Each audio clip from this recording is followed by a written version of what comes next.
lo que todos hacemos con el ordenador cuando ya está lleno de basura, ¿no? Le pasas la liga y perdés todo y reprogramás, limpiás esa memoria que ya no sirve, porque la memoria del poder no le sirve al pueblo.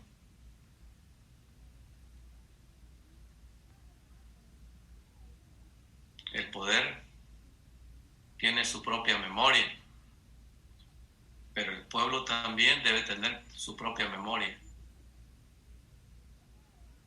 No olvidarse de que venimos de ahí.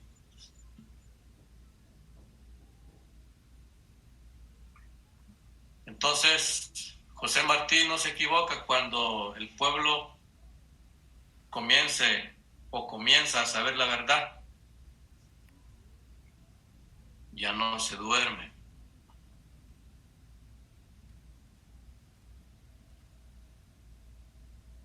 Y comenzamos a soñar, pero a soñar despiertos.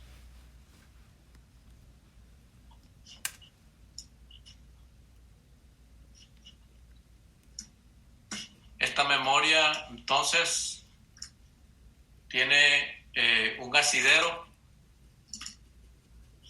en el pueblo. Y va a estar enfocada directamente a la lucha por la resistencia y en contra de las clases dominantes.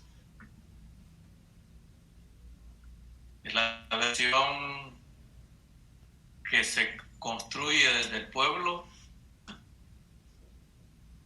oprimido, ese dispuesto a construir su propia historia.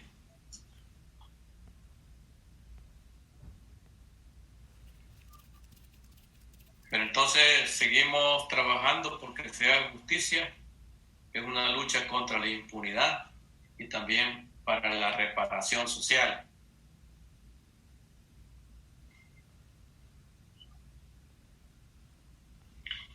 Y quiero rescatar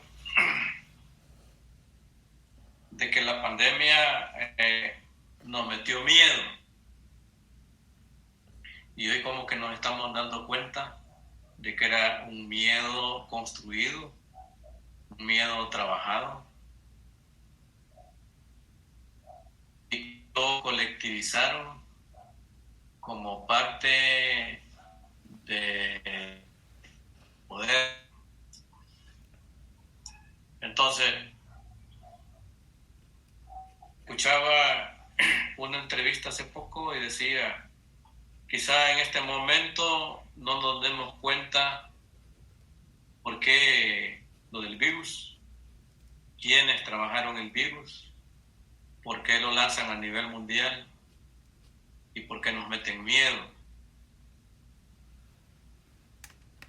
Eso lo vamos a saber un tiempo después, sin olvidar todo lo que sufrimos en el encierro y en el confinamiento obligado.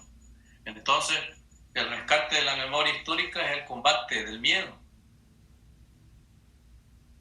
Tenemos que combatir esos miedos.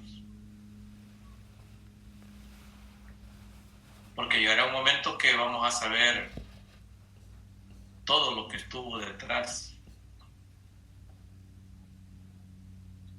Porque seguimos sufriendo en carne propia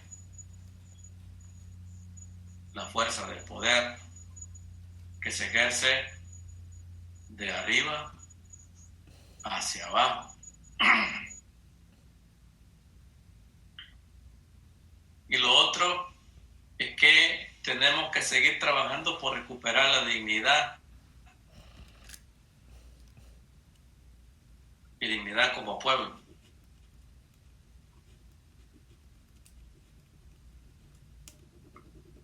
Y tenemos que buscar y encontrar la red de divulgación y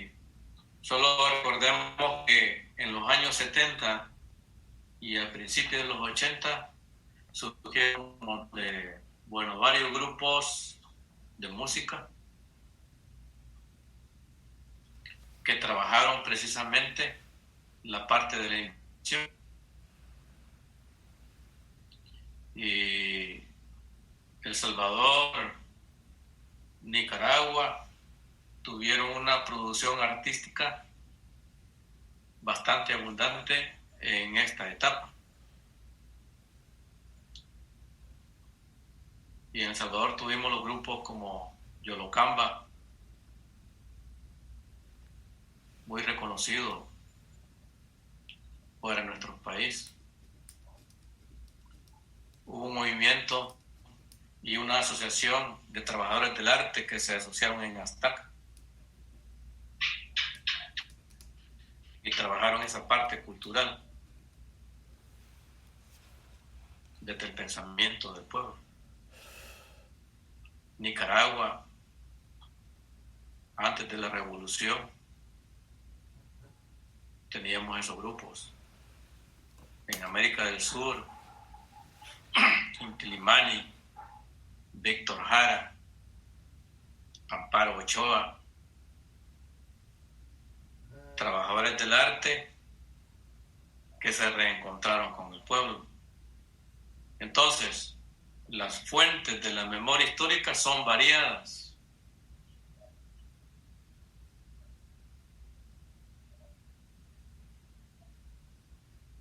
La música popular, la memoria colectiva,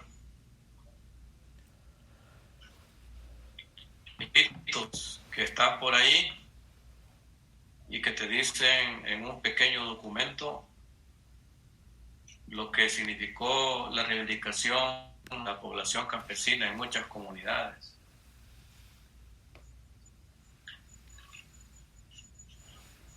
Y traigo a cuenta de cuál era la lucha reivindicativa de los campesinos cortadores del algodón en las haciendas de la costa. Y era una lucha reivindicativa bien fundamental. La gente que pedía un salario de 7 colones, o sea, ni siquiera lo que hoy es $1. Pedían 2 tortillas, un pedazo de queso, un huevo, 2 cucharadas de frijol, lo más esencial, lo más fundamental, únicamente para responder las energías que se perdían bajo el sol en la corta del algodón o en la corta del café. Y eso es fundamental que el campesinado pedía en su lucha reivindicativa le fue negada. Y hay historiadores que dicen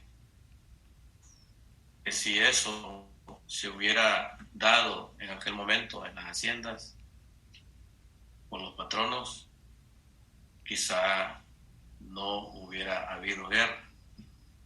Yo lo dudo, porque no solo esa bandera estaba en el programa de lucha de las organizaciones campesinas ni de las organizaciones obreras, sino que había muchas más. Había una vivienda no digna. De hecho, muchos campesinos y campesinas no eran ni son dueños de la tierra que cultivan. Teníamos una población altamente analfabeta. Algunos dicen de que el analfabetismo en nuestro país era tan grande en su momento de que no convenía abrir escuelas en muchos pueblos y que las cosechas también en nuestro país estaban tan programadas que tú salías y te ibas a cortar café, a cortar caña, después de dejar la escuela. Entonces, la economía siempre ha estado programada para que la población desposeída, pues precisamente entregue la mano de obra y entregue esa parte fundamental de la vida, que es la juventud. Pero en los años 70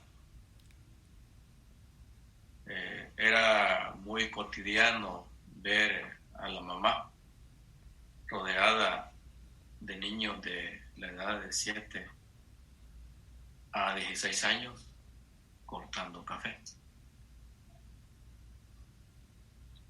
o cortando algodón o cortando la caña de azúcar.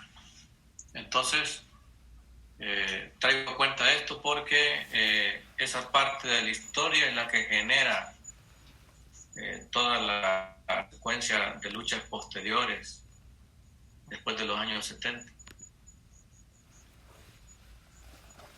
Y la lucha fue de campesinos y obreros, de maestros, de estudiantes,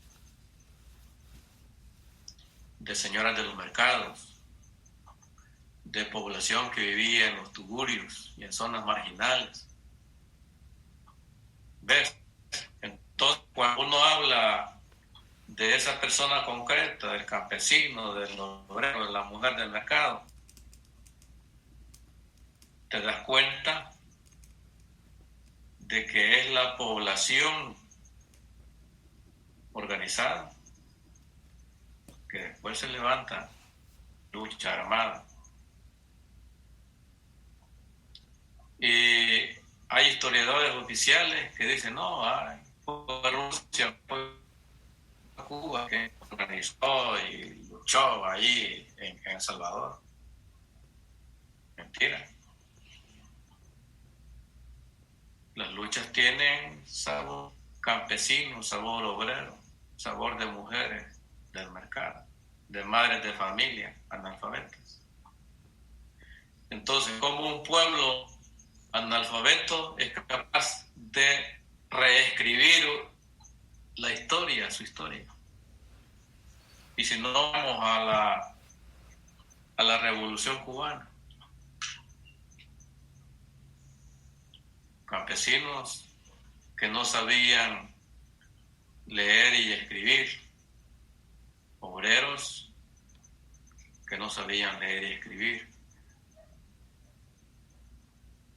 pero eran personas dignas, eran personas que entendieron que el papel histórico en ese momento era engrosar la lucha por una liberación. En El Salvador tenemos procesos no concluidos, procesos que fueron a cierto punto detenidos por negociaciones, por región en continua acres, y hay una teoría militar en aquel tiempo que decía, bueno, eliminada la población, asesinadas las madres, evitamos que nazcan los guerrilleros. Y por eso es que nos asesinaban a nuestras mamás y nuestras mujeres. Pensaron que con exterminar esa parte de la población se iba a detener la lucha. Y están equivocados. Porque hay una parte de la población que todavía continuamos trabajando porque